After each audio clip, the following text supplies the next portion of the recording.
seul geste de toi viendra mon secours.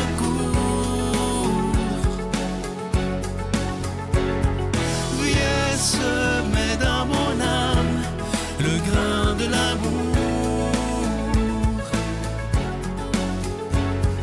Je traverse un désert et je meurs de soif.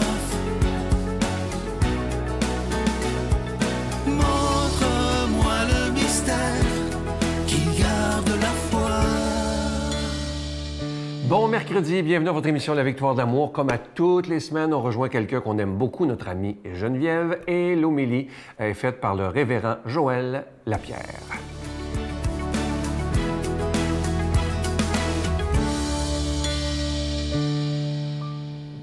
Bon mercredi, en cette belle fin du mois d'octobre, comme c'est un beau mois. J'espère que vous allez bien chez vous. Aujourd'hui, quelque chose de précieux pour moi, une clé, vraiment quelque chose qui déborde des portes fermées, l'offrande. S'offrir. Offrir au bon Dieu ce qui est beau, ce qui est moins beau.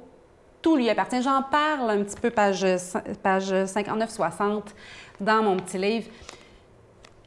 Comment c'est né dans ma vie, l'offrande? C'est que je me suis rendu compte que je parlais beaucoup. Et puis que ça pourrait être beau que, tu sais, des fois, on réfléchit, on s'adresse à nous-mêmes ou... c'est pas toujours constructif, ce qui se passe dans notre tête, là, bon. Mais de m'adresser à Dieu, ça pourrait devenir une manière de rester dans la paix, de rester joyeuse aussi. Puis c'est devenu un leitmotiv. Seigneur, je t'offre ça. Seigneur, je t'offre ma rencontre. Je t'offre cette chronique du mercredi. Je t'offre mon ami qui vit telle chose, ma famille, mon père, ma mère. Je t'offre... mon aujourd'hui, les situations qui m'ont été confiées, bien, Seigneur, je t'offre ça. Je t'offre mes défis, ce qui représente comme une montagne à gravir pour moi, bien, je te l'offre, viens m'aider. Et le fait de s'adresser au bon Dieu, de s'adresser à cette force toute puissante d'amour, ça vient déjà alléger notre vie intérieure. Ça simplifie, ça met de la lumière. Oui, ça peut être ardu des fois, il y a des journées plus difficiles que d'autres, pour tout le monde, c'est pareil. Mais si au moins il y a de la lumière et on n'est pas dans les ténèbres ou on a l'impression de ne pas savoir où on s'en va, bien, avec de la lumière, au moins on sait où on s'en va, c'est plus facile, c'est plus léger. Offrir ce qu'on vit, offrir ce qu'on est en premier, ça, j'ai pas fini de vous en parler parce que c'est tellement doux pour mon âme, pour mon cœur, pour moi, d'oser aller au fond de nous-mêmes pour accueillir la réalité telle qu'elle est, avec ce que ça a de bon puis ce que ça a de moins bon aujourd'hui, mon cœur, mon état intérieur. Aller là où je suis intègre, vrai, authentique, sans flafla, sans qu'est-ce que les autres vont en penser ou quoi. Non, la vérité, il n'y en a rien qu'une. Voilà ce qu'elle est, la vérité. Puis s'ouvrir à l'amour de Dieu qui est là, qui nous regarde. Puis lui, il nous aime, là. Lui, il n'arrêtera jamais de nous aimer. C'est donc le fun, c'est donc beau. Et là, lui offrir, bien, Seigneur, je t'offre ma journée. Moi, le matin, c'est ça. Seigneur, je t'offre ma journée. Quand je rentre dans mon auto, Seigneur, je t'offre ma route. Offrir, prendre l'habitude, c'est tellement un bon truc. Moi, c'est pour ça que je vous le donne, ce truc-là. Parce que ça fait une différence pour vrai. De se savoir dans la main de Dieu. Puis ça, on devrait donc l'apprendre quand on est tout petit, quand on est enfant. Ça nous éviterait donc bien des stress, des inquiétudes. Savoir que Dieu nous porte dans sa main. Laissons tout là, allons tout lui offrir dans sa main. Accueillons cette journée telle qu'elle est, offrons-nous à lui. Bonne journée. Notre Père qui es aux cieux, que ton nom soit sanctifié, que ton règne vienne, que ta volonté soit faite sur la terre comme au ciel. Donne-nous aujourd'hui notre pain de ce jour. Pardonne-nous nos offenses, comme nous pardonnons aussi à ceux qui nous ont offensés. Et ne nous laisse pas entrer en tentation, mais délivre-nous du mal, car c'est à toi qu'appartiennent le règne, la puissance et la gloire pour les siècles des siècles. Amen. Je continuerai à croire, même si tout le monde perd espoir. Je continuerai à aimer, même si les autres parlent de haine. Je continuerai à construire, même si les autres détruisent. Je continuerai à parler de paix, même au milieu d'une guerre. Je dessinerai des sourires sur des visages en larmes et je tendrai les bras à ceux qui se sentent épuisés. Oui, je continuerai à croire. Encore une fois, je vous parle de ce tout nouveau livre que j'ai écrit qui s'intitule « Les anges tels que présentés dans la Bible ». Je vous rappelle qu'il est écrit en gros caractères, il est facile à lire, vous connaissez mon style. Et comme je vous disais la semaine dernière, il y a eu des centaines et des centaines de livres qui ont été écrits sur les anges et souvent, et malheureusement, c'est souvent extrêmement ésotérique. Il n'y a pas de source, on ne sait pas d'où ça vient, mais historiquement, c'est important que vous le sachiez. Les anges, on en parle dans la Bible, autant dans l'Ancien Testament que dans le Nouveau, mais le mouvement ésotérique a repris ça, et là, ça a fait des affaires qu'on ne comprend plus rien. Alors, ça va beaucoup vous éclairer. Il est, comme je vous disais, écrit en gros caractères et très facile à lire. Vous le recevrez avec un don de 25 $ et si vous en voulez deux, avec un don de 40 $, je vous donne l'adresse, La Victoire de l'Amour, case postale 120, succursale Boucherville à Boucherville, le J4B 5E6, je vous la redonne, La Victoire de l'Amour, case postale 120, succursale Boucherville à Boucherville, le J4B 5E6. Également par téléphone, par carte de crédit du lundi au vendredi de 8h30 à 16h30 dans le 514-523-4433, 523-4433 ou sans frais le 1-888-811-9291, 1-888-811-9291 et aussi sur notre site Internet qui est, comme je vous dis souvent, qui est très sécuritaire, rapide et efficace, le www.lavictoiredelamour.org.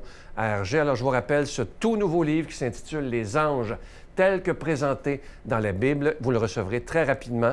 Et moi, encore une fois, je vous répète, je vais le répéter souvent, merci d'être des protecteurs et surtout des défenseurs de notre foi.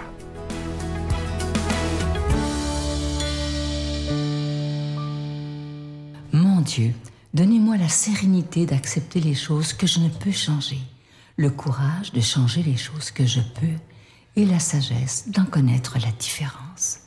Amen.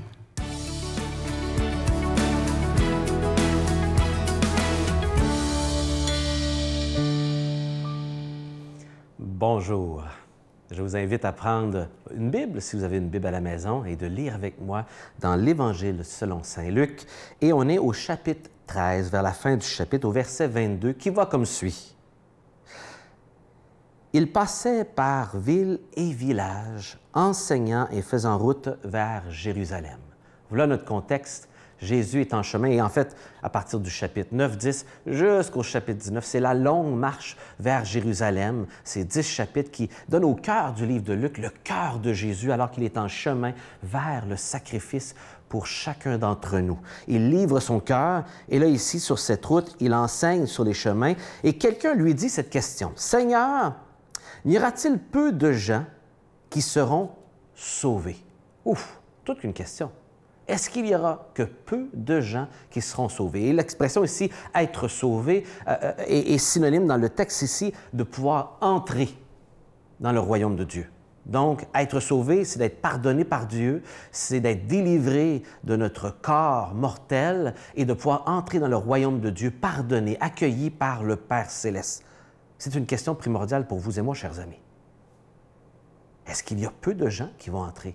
Et ça nous fait penser aux paroles dans Matthieu 5, 7, lorsque Jésus dit, il y a beaucoup de gens qui rentrent par la porte, mais peu par la porte et qui est étroite, resserrée, difficile. Et il va dire ici donc, bien, efforcez-vous d'entrer par la porte étroite, parce qu'il y a peu de gens, effectivement, elle est étroite, car beaucoup, je vous le dis, chercheront à entrer, mais ne pourront pas.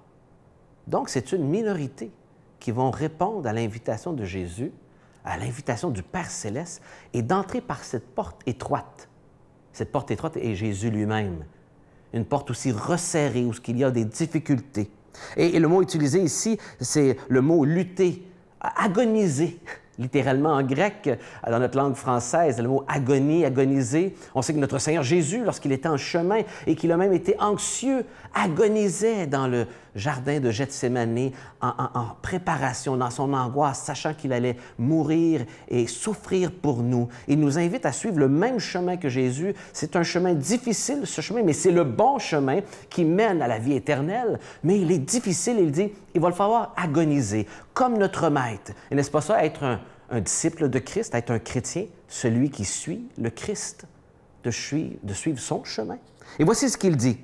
Après que le maître de la maison sera levé et aura fermé la porte, quand restez dehors, vous commencerez à frapper à la porte en disant « Seigneur, ouvre-nous » et qu'il vous répondra « Vous je ne sais d'où vous êtes. » Alors, il va dire « Je ne vous connais pas. » Alors, vous mettrez à dire en réponse pour convaincre « Nous avons mangé et bu devant toi. Et c'est sur nos places que tu as enseigné dans nos villes et villages. » Et il dira « Je ne sais d'où vous êtes. Éloignez-vous de moi, vous tous qui faites le mal. » Donc, d'avoir vu Jésus, d'avoir parlé de Jésus, d'avoir entendu Jésus parler, de l'avoir côtoyé à quelque part, ne fait pas qu'on a donné de notre vie à Jésus. Et il dit ici, je ne vous connais pas. Je n'ai pas une relation intime avec vous. Il faut que le Christ nous connaisse et que nous connaissions le Christ pour pouvoir entrer dans cette porte. Quelle serait la réponse de Jésus à mon égard, à votre égard aujourd'hui si on me demandait, « Mais Seigneur, est-ce que tu peux me laisser entrer? » Que répondrait le Seigneur Jésus aujourd'hui? Où en êtes-vous dans votre relation avec lui? Le connaissez-vous vraiment? Est-ce qu'il vous connaît? Dans une relation réciproque? Mais voici ce qui nous donne comme le reste d'informations au sujet de comment y entrer et qui va y être. On lit, « Il y aura des pleurs et des grincements de dents. » Donc, pour ceux qui sont du dehors. Quand vous verrez Abraham, Isaac, Jacob, les patriarches, ainsi que tous les prophètes dans le royaume de Dieu, et vous jetés dehors. Donc, ceux qui ne connaissent pas vont être jetés dehors dans un endroit inconfortable, de souffrance, loin de la présence de Dieu, alors que d'autres vont entrer et y être. Et on dit, alors, il en viendra du levant, du couchant, du nord et du sud. Donc, il va y avoir des gens de toutes les nations, de partout dans le monde, indistinctement de leur état, de leur capacité financière, de leur intelligence, de leur nationalité, transcendant toute race, toute langue, etc., pour prendre place au festin dans le royaume de Dieu. Allez-vous y être? Ce matin, où en êtes-vous dans votre relation avec Dieu? Avez-vous fait la paix avec Dieu? Le connaissez-vous vraiment? Et de pouvoir dire, je sais que par la grâce de Dieu, non par un mérite de ma part, je suis en paix avec Dieu. J'ai reçu son pardon et je serai avec lui pour l'éternité. Ou êtes-vous encore dans ce stade où ce que peut-être le Seigneur vous répondrait, je ne te connais pas? Est-ce que tu connais Dieu? Est-ce que Dieu te connaît? Tout cela passe par son Fils Jésus. Que le Seigneur vous bénisse et qu'il vous accompagne. Je vous salue Marie, pleine de grâce. Le Seigneur est avec vous. Vous êtes bénie entre toutes les femmes, et Jésus, le fruit de vos entrailles, est béni. Sainte Marie, Mère de Dieu, priez pour nous pécheurs, maintenant et à l'heure de notre mort. Amen.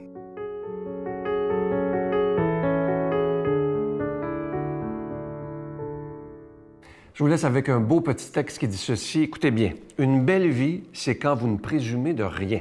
Vous agissez plus, vous avez besoin de moins, vous souriez souvent, vous rêvez en grand, vous riez beaucoup et vous prenez alors conscience de la chance que vous avez.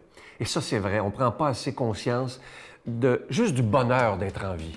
Oui, il y a des épreuves dans la vie, il y a des moments plus difficiles, mais la vie, elle vaut tellement la peine d'être vécue. Et prenons le temps, moi je le fais, mais prenons tous le temps, vous et moi, tous les jours et plusieurs fois par jour, de dire merci Seigneur pour la vie que tu me prêtes, parce que malgré tout, la vie, elle est belle. Et le médecin m'a dit, m'a fait un peu décrire ma façon de vivre. Il m'a dit, aimeriez-vous ça vivre, passer 50, 55 ans? J'avais 39? J'avais 39 et bon. Alors quand je suis sorti de l'hôpital, je disais à ma femme, plus d'alcool. Papa, colère. Papa, gros mots. Papa méchant, papa bobo.